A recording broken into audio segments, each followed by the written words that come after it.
Alright, so this video is mostly for my purposes in case I need to think about what I went through when we were putting this together, if I have to think about this 5 or 10 years from now.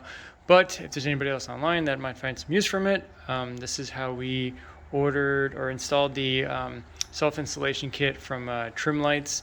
I had a buddy of mine come over to help with the electricity part of it and kind of get me going, and then I was able to install channels with his guidance and help and kind of working with all of that. So it's a learning experience for me, but I loved it. I had a great time.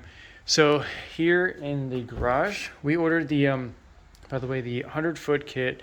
And it, of course, comes with a controller, the newer controller that handles the music.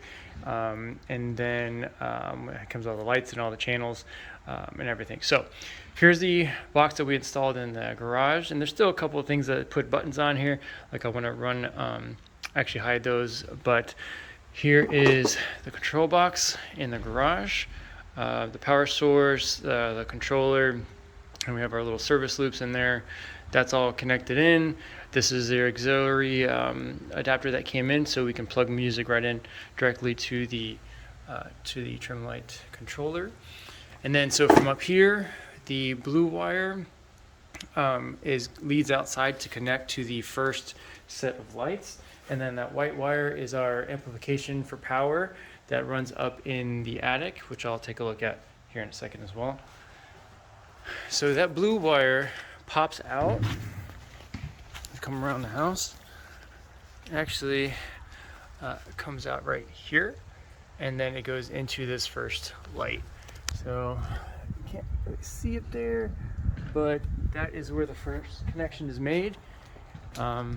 And I tried to match, of course, the channels as much as possible to our current roof line, and it was a pretty good match. You can barely even tell, and when you're coming and looking at the street, you really can't tell anything. So obviously it's not professionally done. I need a little work on my cutting of corners for these aluminum channels, but I was really happy with how it all turned out. My first time taking on a project like this, and so I had to buy the aluminum snips, and then we needed wire crimpers and the same tools to take the sheath off of the wire. So anyway, so this goes all the way over here, and then from here, if you look at the front of the house, there's no wire showing outside, so we actually went back into the soffit up here and ran it up through the attic, and I'll go take a look at that in a second. But from the attic, we connected it up here, and it came out the soffit and connected to this rail, and then went around. I'll keep going.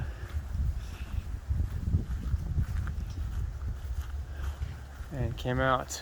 This one was difficult because there's not really a lot of crawling space, so I had to get the push rods, like 3 of them in there, connected to the extra wire that I had, and then pull the wire out to this point.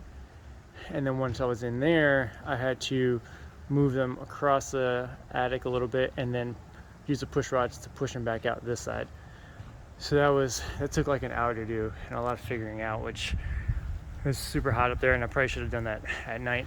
But there's no outside exposed wires. We didn't need any like jumper, channels or anything like that, which was cool. And then we went back another 5 feet on this side as well for the lights. So let's go look at what it is in the attic, and then I'll show a view of this at night. And with the newer controller, has the ability for the Wi-Fi connectivity and the music and whatever. So up in here,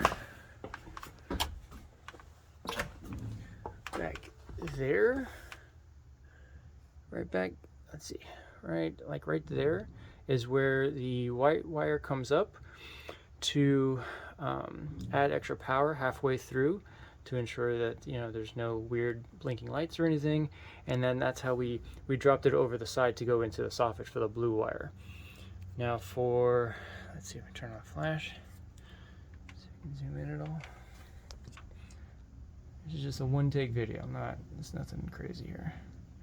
And so it's on that side over there. But anyway, come back over on this side. Here's the wire. It was very difficult climbing all around here, but this is near the garage. That's where the wire came up, and that is that wire right there.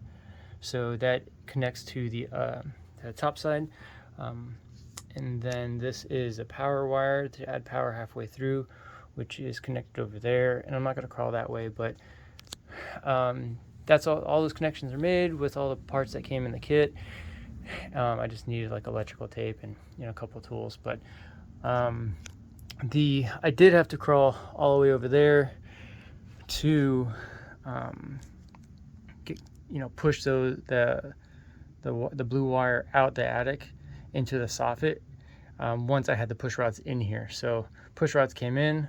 I tried to push the rods out this way, but just due to the amount of space over there, it wasn't happening. So I did it from the outside in, and then pulled the wire out, and then I looped the wire back around this way and then pushed it out up through the attic. So yeah, that was quite a pain, but super happy with how it looks. And let's go back outside real quick.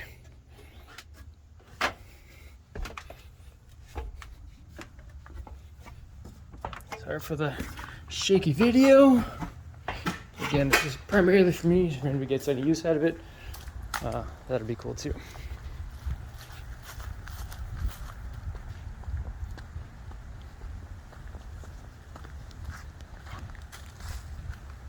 There you go. Rainbow effect. I'm gonna do a couple others.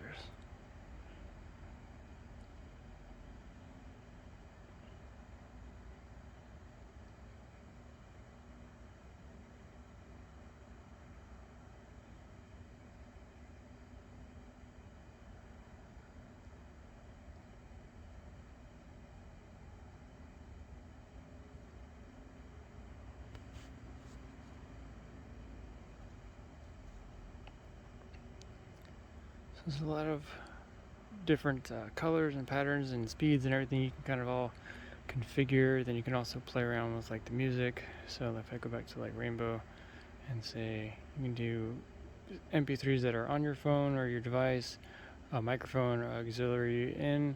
But if I say I wanted to go to, let's see, something that was kind of preloaded here. So that's the functionality of the new Edge controller. It's pretty cool. So come over here in the front.